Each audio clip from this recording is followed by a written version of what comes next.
Alright, mega mega love shout out. Good evening mga kakabsat. Ito, dalawin natin si Attorney Rene Bueno na nagki-Christmas na ang kanyang introduction. Nako po, may pa-Christmas na si Attorney. Ito, bato-bato sa langit. ICC warrant, surrender or extradition? Question mark. Dalawa lang yan. Surrender or extradition. Kayo mga garapata, pakinggan nyo to. Si Attorney Rene Bueno, attorney yan, i-explain niya kung ano ang totoong mga mangyayari dito kay Bato de la Rosa na hanggang ngayon nawawala, no? Wala siyang posting, walang update. Bakit kaya nananahimik? Nako po, bakit kaya nananahimik? Kasi may nilabas na naman si Kwan, si Boying Rimulya. Sabi niya, meron siyang kopya sa cellphone ng warrant of arrest. Pero hindi pa yun yung official. Kaya galit na galit ng mga DDS. Unofficial pa yung hawak niya. Ni Rimulya, ni Ombudsman. Diba? O, pakita ko mamaya yun. Naku po yung video yun. Pero anyway, ito, kayong mga DDS, pakinggan nyo ng matauhan kayo. No? Kasi, hindi pwede. Kailangan, wag natin isusuko. Dadaan yan sa korte, sabi ng Supreme Court. Ito, pakinggan nyo, batas na to. Sige, paki-explain. Attorney Rene Bueno. Attorney Bueno. Pero kumalat Hindi ko makanta. Ito na uwan. Siya development, no? At ito nga isa sa pinaka-exciting, kung totoo ba Oo. na dumating na yung ICC warrant of arrest kay Senator Alam Bato mo, de la Rosa. yun nga partner, habang tayo dinedelubyo ng bagyong ito na uwan, siya namang bumungad sa atin yung mga balita itong kay Senator Bato de la Rosa. Oh, Yes, diba? oo. At kaya nga lamang dapat magkaroon tayo ng confirmation talaga. No? As of this moment, di ko alam kung may confirmation Wala if there was really a warrant of arrest issued by ICC. Pero kumalat na kasi Yun nga naglalabas eh. ng information si Justice Secretary, si Ombudsman Remulla. Alam ko ba tabang si Pero Bato? sa puntong Take yan, my partner, day. ay naglabas din ng pahayag si Senator Sir Leo, Alan shout out. Peter Cayetano, no? To that, usapin. And as of latest then, Agree. ay si Senator Robin Padilla din na sinasabi niya, walang iwanan iyan, sabi niya. Well, pag-usapan muna natin, partner, ano ba itong punto dito sa usapin kay Senator Bato de la Rosa? Dalawa ang dito issue. Yung una ay napag-usapan yung tungkol sa statement ni Senator Tito Soto. That in the event na talagang meron naman talagang may ICC warrant of arrest and that if the Congress is in session, sabi po ni Tito Sen ay hindi niya Senate President Soto, hindi umano hahayaan na huliin si Senator De La Rosa sa loob ng Senado. hayaan na arestuhin sa loob ng Senate premises. Itong si Senate Bato de la Rosa dahil ay bilang parang preservation ng dignity of the Senate, he will not allow as a Senate President the arrest of the Senator de la Rosa. Ayan ang usap-usapan pero maraming objection dyan, maraming negative reaction on the part of the netizens dahil bakit naman ganon? Meron ng ICC warrant of arrest, ba't pipigilan? Sabi ni Tito Sen, merong privilege yan and at the same time to maintain the dignity of the institution. He should not allow anyone who will arrest the senator. Pero paglabas naman daw ng pintuan ng Senate, bahala na siya sa buhay niya. Paano mo malalaman, partner, no, na kung sa loob ng Senado o sa labas, kung saan siya matagpuan, ganun, isa ibibigay. Sabi kasi ni Senate President, if Bato is out of the Senate premises or sa building nila while the Senate is in session, pag lumabas yan, that is no longer the concern of the Senate management. No? Pwede nang arestuhin si Bato. Pero for as long as nandoon siya sa loob ng session hall bilang respeto at pag-maintain ng dignity of the institution, sabi niya sa Senate President, I won't allow the arrest of Senate President Bato de la Rosa. Pero sa agalang akin, alam mo partner, ito po ay merong technicalities sa ilalim ng ating batas, sa saligang batas in particular. Sige, Sapagkat partner. Senate President Tito Soto ay dapat sumunod sa ipinag-uutos ng ating saligang batas. Sapagkat yung pribilehiyo ng isang senador from arrest, para hindi siya maaresto during the session ng Legislative Department, ay nag-a-apply lamang sa isang mambabatas na kung saan siya ay nahaharap sa isang kaso na may corresponding penalty of less than 6 years. Kung maalala natin, si Bato ay nasasakdal sa isang usapin na may corresponding penalty of more than 20 years or even life imprisonment yan. Kasi ang kaso niya sa International Criminal Court ay pareho ng kay Duterte. Crimes against humanity. Di ba? At yan ay serious offense yan. Considered as heinous crime yan. At yan ay ay hindi kasama sa exemption na sinasabi ng ating saligang batas na may pribilehyo ang isang ang isang mambabatas from arrest during the session ng Senado. So therefore, ano ba ang susundin dyan ni Senate President? Yung bigyan ng pribilehyo ang isa sa kanyang mga miyembro sa Senado at huwag arestuhin sapagkat yan ay privilege ng isang mambabatas o habang siya nandiyan sa loob ng session hall, o susundin pa niya kapag kumatok na sa pintuan ng Senado ang mga aaresto sa senador na si De La Rosa, papapasukin ba niya para arestuhin ang isa sa kanyang mga miyembro? Definitely dapat sundin niya. Papasukin niya ang aresto sapagkat yan ang ipinag-uutos ng ating saligang batas. Ang binibigyan lang ng proteksyon ay yung pagkakasala na may kaparusahan na hindi lalagpas ng 6 na taon. Ang kaso ni Bato ay considered as life imprisonment ang penalty. So therefore, if there will be if the arresting officers will now knock on the door of the Senate. So meaning, attorney, pag less 6 years, wala talaga magagawa, pwede, sako. Pero pag more than 6 years yung kanyang kaso, yung kanyang warrant, nako po, kailangan sumunod pala nito ni Tito Sen, no? Sa batas, sa saligang batas. Hindi na siya covered. Nako po, malaki problema to, ni ba to? Nako po. Nako po. Nako, mabibwisit na naman sa inyo ang mga garapata, attorney, pag ganyan na naririnig nila. O sige, tuloy. The Senate President, kung siya ang in charge, ay has the lawful duty to open the door and allow the arresting officer to arrest Bato de la Rosa on the basis of the provision of the 1987 Constitution. Yun ang dapat talaga legal na mangyari. Oo. Hindi niya maikakatwa yan sapagkat batas yan eh.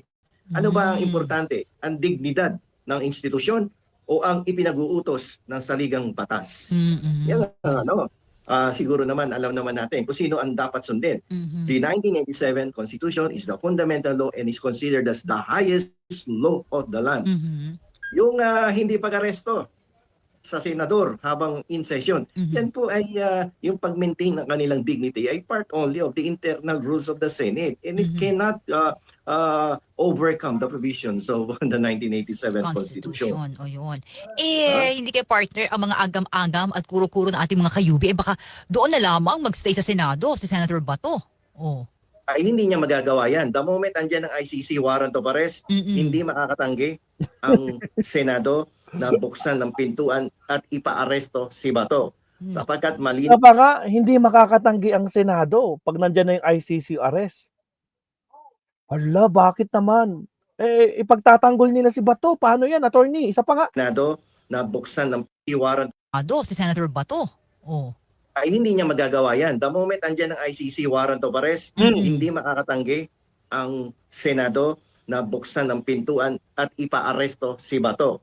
Sapagkat malinaw ang saligang batas. Ang proteksyon ay ibinibigay lamang sa isang mambabatas na nagkasala at may kaparusahan na 6 na taon.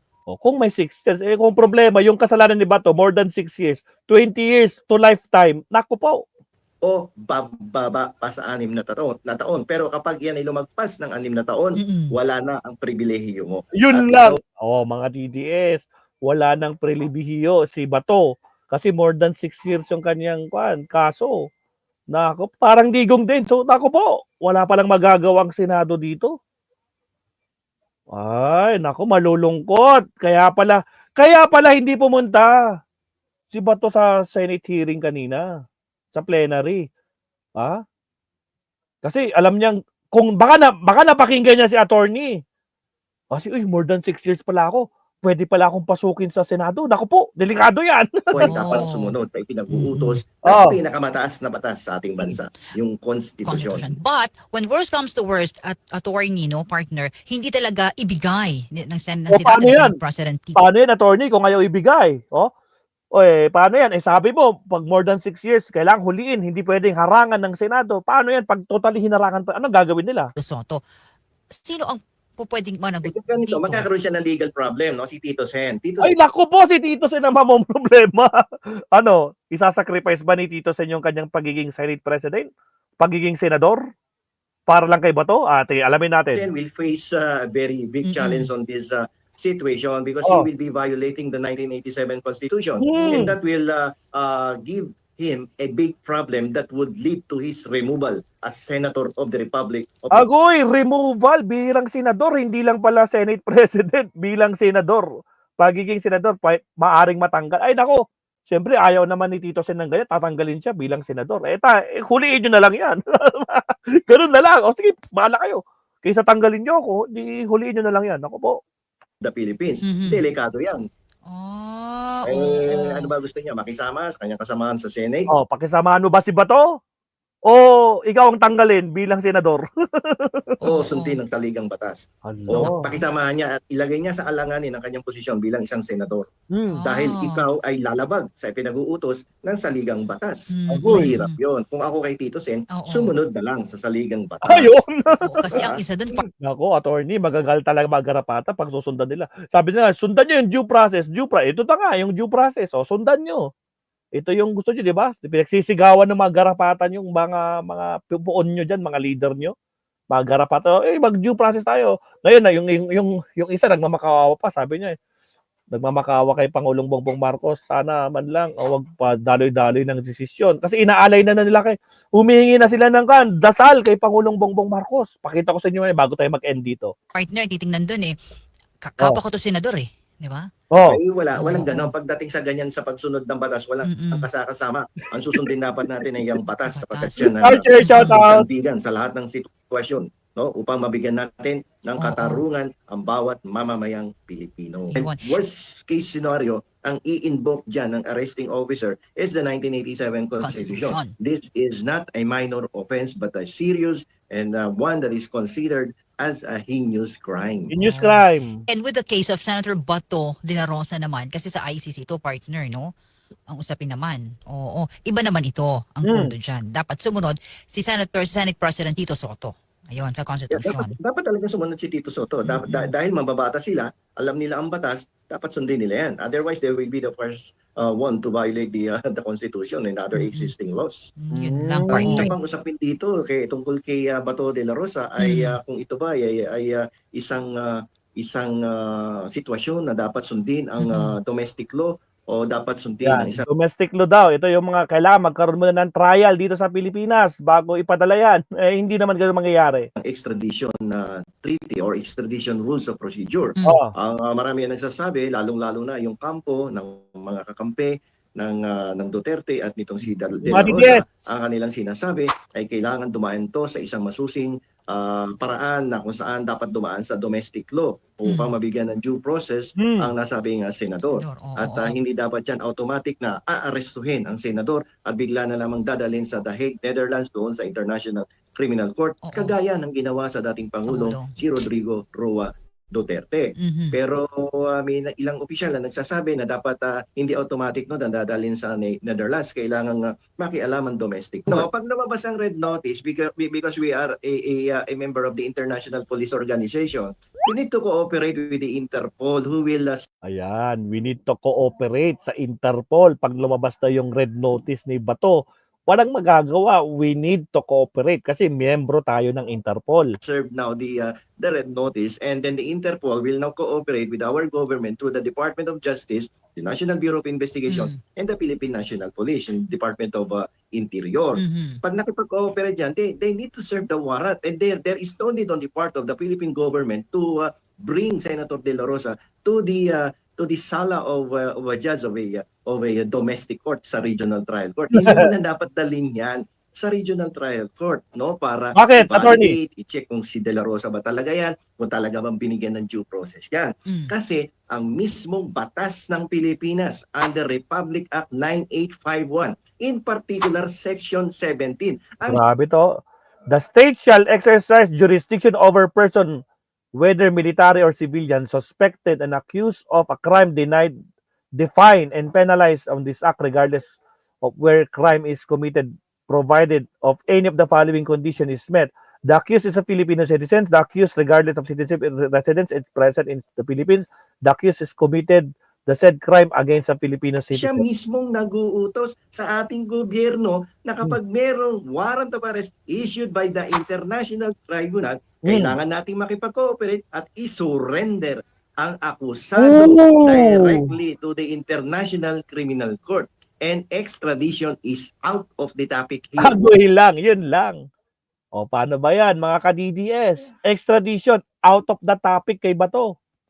hindi siya covered ng extradition. Saan siya covered, attorney? Walang extradition na pinag-uusapan dito Oh. sapagkat hindi naman isang bansa Yun ang lang. ICC. Ang ICC ay nakatayo lamang ang building niyan doon sa The Hague, Netherlands, na kung saan ang Netherlands ay wala pong extradition treaty sa Pilipinas. Ayun Wala lang. tayong extradition treaty dyan. Kaya ano yung sinasabi nila na dapat dumaan sa domestic court para ma-extradite si Bato. The terminology they are using is out of order.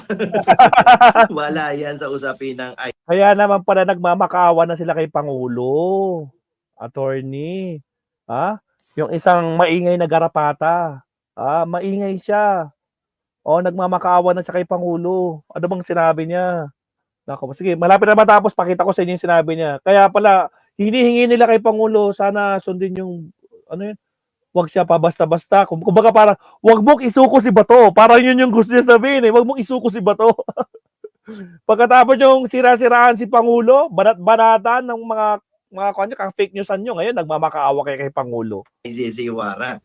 Oo. Ang pinag-uusapan dito ay surrender mo si Bato on the basis of the warrant of arrest issued by an international tribunal, not a state. ICC is not a state. Tama. It is a court, an international court, that is now serving the warrant of arrest against the accused. So walang extradition, walang dadaan sa domestic court.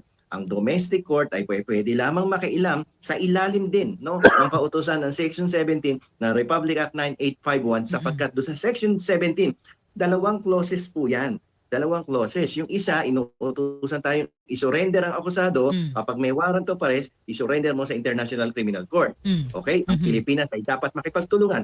Yung pangalawang clause na doon sa Section 17, yung pangalawa at panghuling clause sa Section 17 ng Republic Act 9851, sinasabi ay kung extradition yan, dapat dumaan sa domestic court. Ito ba ay extradition? Hindi naman extradition to. Walang extradition because we do not have extradition treaty with Netherlands. Why? Because we do not have an extradition treaty with Netherlands, kaya walang extradition na mangyayari. Walang mangyayari na dadaan sa domestic court, sa regional trial court. Yan po ang sinasabi ng batas. Sa madaling salita, surrender mo si Bato. Direkta ka sa The Hague, katulad ng ginawa kay Rodrigo Duterte. Nako, dapat ganoon ang magiging senaryo. So, itong mga nakarang araw at mga nakarang oras, marami akong napapakinggan na kailangan daw dumaan sa domestic court. Dapat daw ay bistahin sa isang lokal na korte si Bato, pabigyan ng due process. Hindi po dadaan dyan.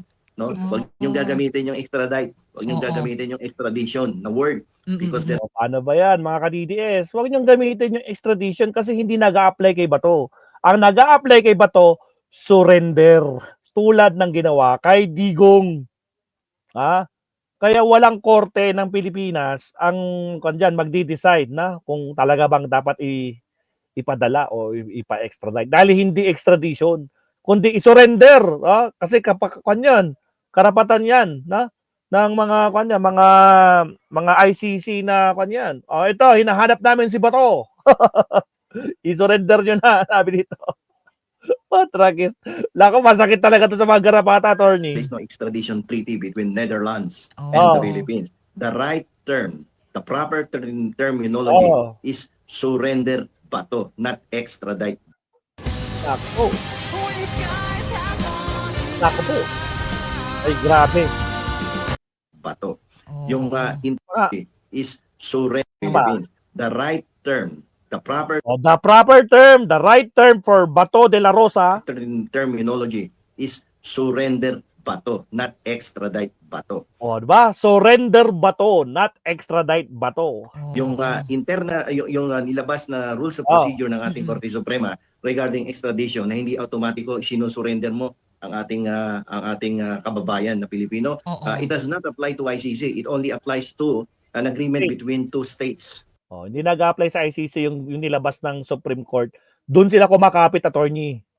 Kayo mga garapata, sana natauhan na kayo hindi po siya extradite, kundi ipapa-surrender. Kaya ikaw Bato, naku, lumabas ka na 4 days, bukas 5 days ka na hindi nagpapakita.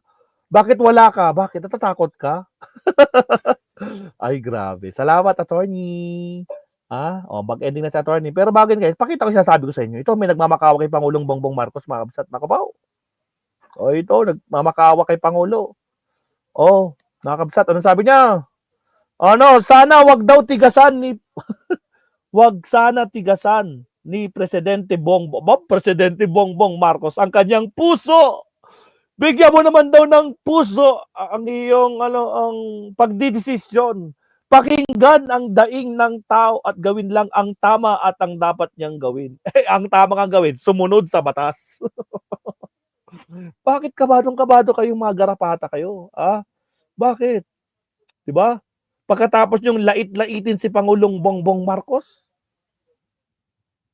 Tapos ngayon para kayong nagmamakaawang ewan ko, paano ba? Nagmamakaawa kayong bisukul, Ngayon nagmamakaawa kayo kay Pangulo na buksan ang kanyang puso. Bakit? Ano pa ginagawa ni Pangulo? Pinapatupad lang niya yung mga dapat nasundin. 'Di ba? Sundin ang batas. Ako po. Ano 'yun? 'Di ba?